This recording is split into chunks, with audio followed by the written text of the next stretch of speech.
আমরা জানি যে কাবা শরীফের ভিতরে 360টা মূর্তি ছিল।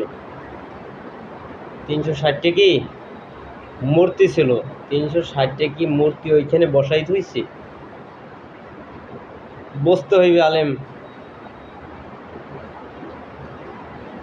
আলেম সাহেবেরা বুঝতে হইবে 360টা মূর্তি ছিল। 360টি কিসের মূর্তি? 360টা জোড়া আছে আমাদের ভিতরে। 360টা আমাদের ভিতরে মূর্তি আছে। এই সম্পদে খাওয়ায়, এই জায়গায় খাওয়ায়, এই জমিনে খাওয়ায়, এই সামানে খাওয়ায়, মায়ে খাওয়ায়, বাপে খাওয়ায়, বাই খাওয়ায়, বইনে খাওয়ায়। এই রকমের কি বিভিন্ন রকমের শেরেক আছে, বিভিন্ন রকমের কি দেবও আছে, চাকরিতে খাওয়ায়। এই রকমের কি এক একজনে এক এক নিয়ত করে বই রয়েছে। যারা ব্যবসা করি হার করে ব্যবসায় খাওয়ায়, যারা হাদিয়ে তোফা খাই হার করে হাদিয়ে তোফায় খাওয়ায়। আলেম হয়েছি দেখি তো খাইতে পারি, আমি বাড়িগিরি করতে পারছি না, এলে করতাম কি দিয়ে? এই যে আপনার যে ভিতরে কি আপনার মূর্তি আছে, এই ভিতরের মূর্তিটা দূর করতে হবে আগে। এই জন্য রসুলের মেহনত। 360টা মূর্তি এইরকমের শরীয়তগতভাবে রাখে নেই, শরীয়তগতভাবে কি রাখে নাই। কিন্তু কি ওই আমার ভিতরে যে মূর্তি আছে না, এই মূর্তিটা দূর করা। তাদের ভিতরে কি বিভিন্ন রকমের কি মূর্তি পয়দা হয়ে গেছে। এই জন্য কি এই মূর্তিগুলো দূর করা দরকার আমাকে মেহনত করিয়া। রসুলের কাজ করে কি এই মূর্তিগুলো আমাদের ভিতরে যে আছে এটি সব ভাঙা দরকার। এই জন্য সাধারণ মানুষ যারা আছি, যারা আল্লাহ পাকে পাইতে চাই, আল্লাহ আল্লাহ হইতে চাই, তারা হক তালাশি। আর এই রসুলের সন্ধান পাইবে, রসুলের কাজ করতে পারবে যারা গরিব। গরিব মানুষ হেদায়েত পাইবে বেশি। যারা গরিব, যাদের এরকমের হালাল রুজি করে খায়, পরিশ্রম করে খায়, এইসব মানুষে কি হেদায়েত পাইবে। আর এই আলেম সাহেবেরা হেদায়েত পাইবে না। আলেম তো ধ্বংস হয়ে গেছে। আলেম সাহেবেরা কি হয়ে গেছে? ধ্বংস হয়ে গেছে দুনিয়ার মহব্বত থাকার কারণে, লোভ থাকার কারণে। আলেম শেষ। আলেম হারাম সুগার খাইয়া ওরা গেছে, জিন্দিগিটা শেষ হব।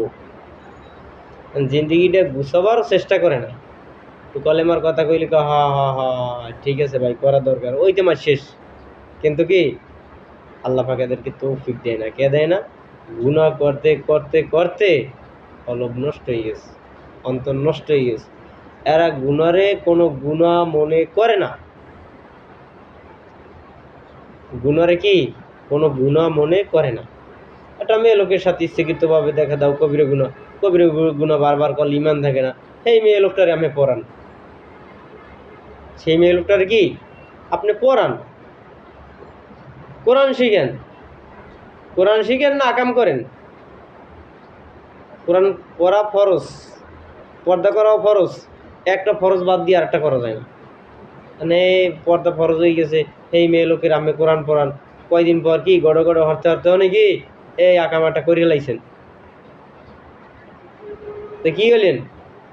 আম্মের জিন্দিগিটাও শেষ, মেয়ে লোকের জিন্দিগিটাও কি শেষ। এই সমস্ত কাম কাজ বাদ দেন, এই সমস্ত কাম কাজ বাদ দেন। যদি আলেম দাবি করেন তা রসুলের কাজে লাগিয়ে যান, নাইলে আলেম দাবি করেন না। পিডেন কিন্তু একটাও নামায় পড়বে না, সব পিঠে পড়বে। যেটা নামায় পড়বে সেইটা আবার উড়েই দেওয়া হইবে। আলেম দাবি করলে আলেমের কাজ করেন। রাসূল সাল্লাল্লাহু আলাইহি সাল্লাম মানুষের দ্বারা যাই কালেমার কথা কইছে, আরও হারে খাওয়াইয়েছে। আর আমি মানের দ্বারা যাইয়া কালেমার কথা কন আর টাহা লইয়েন, আর যত আকামুকাম আছে এইটি করেন। হ্যাঁ, আমি আলেম দাবি করছেন। এই সমস্ত চিন্তা ভাবনা মাথায় দিয়ে ফালাই দেন। ধর্ম ব্যবসায়ী বাদ দেন। ব্যবসা যদি করতে হয় কালেমার ব্যবসা করেন, আল্লাহ পাকের সাথে ব্যবসা লাগান, আল্লাহর রাস্তায় জানমাল খরচ করে দেন। তো ব্যবসা কয় কারে দেখবেন? তা ব্যবসা কয় কারে দেখবেন? জানমাল আল্লাহর রাস্তায় খরচ করবেন না, মানের দেখাইবেন।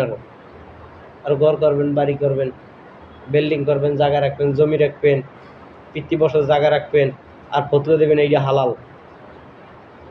জর্দা খাইবেন, আদা খাইবেন, গুল খাইবেন, কইবেন এইটা হালাল, পিড়েনে একটাও নামে পারবে না।